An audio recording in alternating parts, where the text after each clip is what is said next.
দারকাকের পরিচিত কা কা শব্দটি নিছক অর্থহীন আওয়াজ নয়। প্রাণী আচরণবিদ্যা ও পক্ষী বিজ্ঞানের গবেষণা বলছে, কাকজাতীয় পাখির ডাক তাদের সামাজিক জীবন ও পরিবেশের তথ্য আদান প্রদানে গুরুত্বপূর্ণ ভূমিকা রাখে।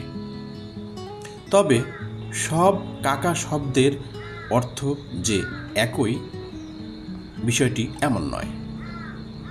ডাকের সুর, কম্পাঙ্ক, গতি ও পরিস্থিতির উপর নির্ভর করে এর অর্থ ভিন্ন হয়। নিজেদের নির্দিষ্ট এলাকা বা সীমানা অন্য কাক বা প্রাণীদের থেকে রক্ষা করতে তারা উঁচুতে বসে জোরে জোরে কাকা শব্দ করে। এর মাধ্যমে তারা বার্তা দেয় যে এই জায়গাটি বা এই এলাকা বা সীমানা তাদের বা তাদের দখলে।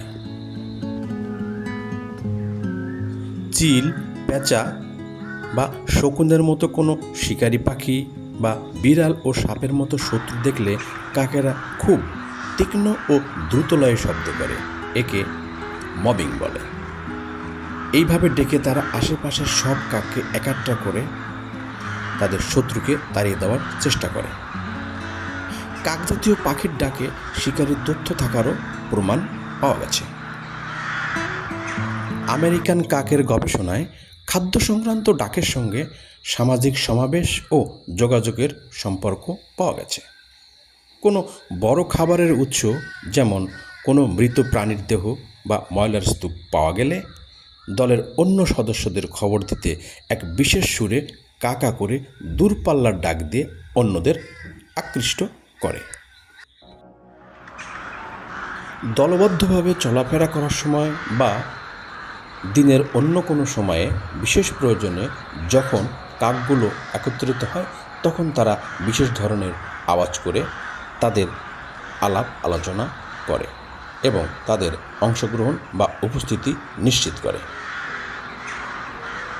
কোনো অজানা এলাকায় গেলে বা নিজেদের দলের সঙ্গীদের সঙ্গে যোগাযোগ রাখতে তারা সহজ ও মৃদু স্বরে কন্ট্যাক্ট কল বা অভিবাদন সূচক ডাক দেয়।